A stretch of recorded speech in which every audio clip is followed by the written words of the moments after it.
Hello, Oliver. Hello, Paul. It's very nice to have you both on my podcast today. It's great to be here. Fantastic. Thanks for having us. One of the first times I'm doing few people in the show at the same time, and it's really, I'm expecting this to be really exciting. You both are the members of the Conservative Party, but I find the career path of Paul particularly interesting because you have switched from Labour Party, who you have been a member for most of your life now, Correct. And then you switched to the Conservative Party. Yeah. How does your experience inside of the Labour Party compare to the experience inside of the Conservative team? Yeah, I mean, it's been a really interesting journey, I have to say, because over the past 4 months since I left the Labour Party, I've had a fantastic experience with my new colleagues because, if truth be told, my views were aligning far more, had always, in fact, been far more aligned with many of my present colleagues than my past colleagues. And so, actually, it's been far more comfortable a journey than even I could have imagined. So do you share that same view about the Conservative Party? For me, my journey to Conservative Party has been a bit different from Paul's. No, yeah, of course. When I was sort of a teenager, perhaps, I was in that sort of floating voter type area. And then I think as you get a bit older and you see how the world works, I think that natural pivot to the right happens. And so for me, it was more from the centre ground to the right for me. But I found the Conservative Party a very friendly place. I think it's nice to be amongst friends who have the same idea about how the world works and how to improve it. So yeah, I very much agree that it's a good place to be. And yeah, I'm glad to have Paul in the same side. One of the things I wanted to ask you in particular is why would you switch from the place that I would assume you're comfortable, were comfortable inside of the party you were most of the time in. Why would you switch to the Conservative Party? Is that a sign that your beliefs changed, or is that maybe something else? No, I think it's a realization that actually the things that had always made me uncomfortable within the Labour Party were actually the Labour Party's default setting. They weren't the exception to the norm, they were the norm. You know, when I became a member of the Labour Party, Tony Blair was Prime Minister, everybody else was leaving the Labour Party. I was the only one joining just after the invasion of Iraq. And I should have realized then, perhaps, that many of the people who had left and were eventually going to come back didn't agree with me on much. And I'm afraid I stuck to it during the Corbyn years because I wanted to get rid of the Corbynites. Because I think they were deeply damaging for not just the party, but for the country.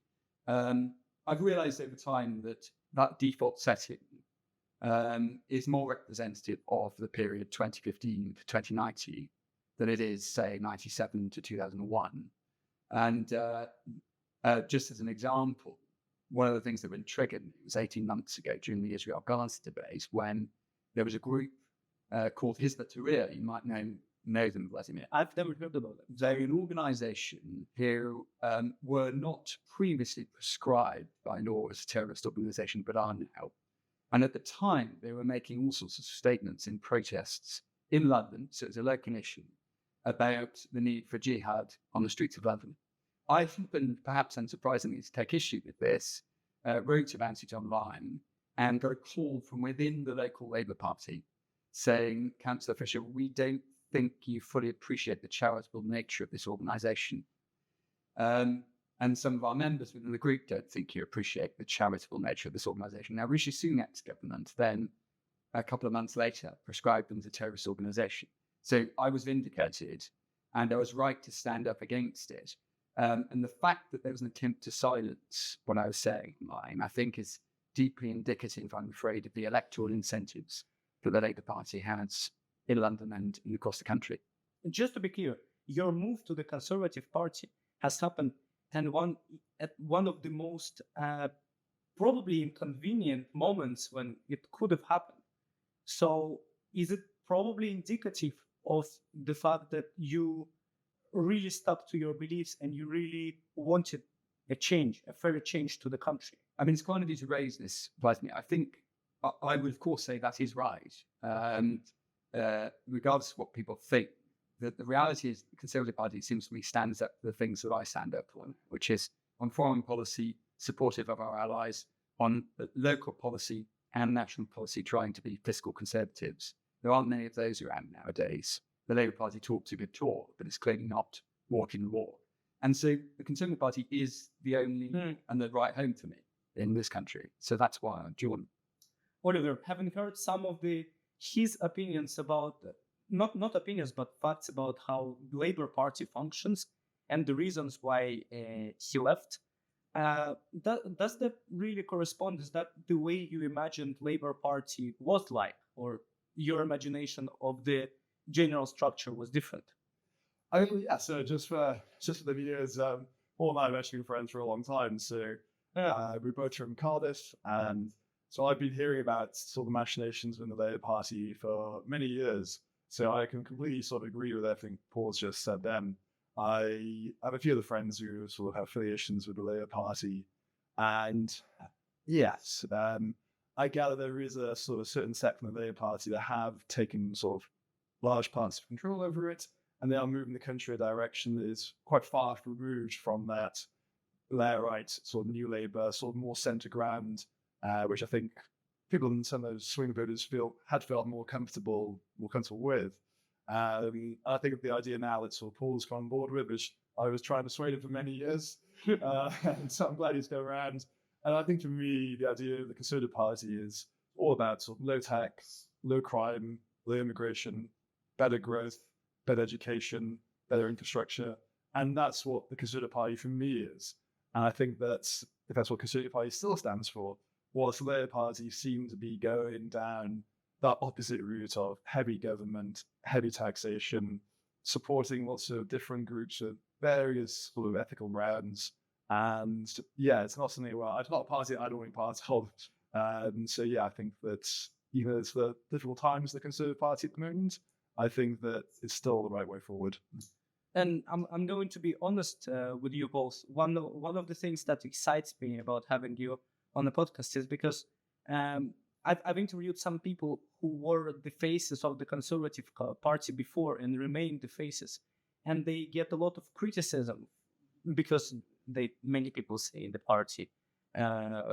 party has experienced a lot of problems, a lot of change, has lost due to those problems. But you both are the new faces within the party. So what do you think you should do to really, and what you are doing to really gain the trust of people right now from the start? It's a great question. I mean, I think the first thing you have to do, and I think that's what the party is trying to do, is recognize that everything didn't go perhaps as smoothly over the last 15 years as we hoped. I think when we look back at it and when sort of historians reflect on this time, obviously there was Brexit, there was a recovery initially from the credit crisis, and then obviously COVID. So I think in some ways it was very hard for us to build momentum to get the things we really wanted to do. I think we became a bit reactive to the circumstances. So the crisis was building upon crisis, and it was making it harder for the government to succeed. Yeah, exactly. So I think it's good to remember that, but obviously that can come across as just listing excuses about why we didn't do the things perhaps we wanted to do. So I think it's about acknowledging that and then sort of advising people, actually, there's new faces, there's new ideas, times have moved on since 2010. And I think it's all about sort of creating a new set of goals, a new set of agendas, but based on those inherent conservative values and trying to sort of find a way of phrasing it that perhaps sort of conserving all the things that make good government going forward rather than harking on to some past ideas. So what are some of the main problems that you would say the government right now should solve, like urgently? Your ideal government. There are two points here, it seems to me. The first is about meeting the British electorate where they're at. And I think the electorate has changed radically since Brexit. Oliver's absolutely right to mention immigration. The British public want action on immigration, both legal and, of course, illegal. And any Conservative government that's going to take power in the future will need solid commitments on both of those fronts. And I think it's absolutely right that the leadership is looking at reviewing our international treaty obligations and about how we facilitate that kind of action. The second thing, though, is less populist than reform will ever be able to deliver, and it's actually treating the British public like grown-ups. Like, interestingly enough, the Conservative Party was doing in 2010. when it was talking about the sizable levels of debt that we've incurred as a country. Our biggest problem as a country right now is our addiction to debt, much like Western Europe and in America. And our biggest challenge is both cutting down our budget deficits and therefore spending less every month, every year on interest payments. Because in December of last year alone, we spent £8 billion on our interest. We're spending more on servicing our debt than we are on things like, for example, education. And that's not sustainable. And I think these twin problems need to be front and center around the future campaign.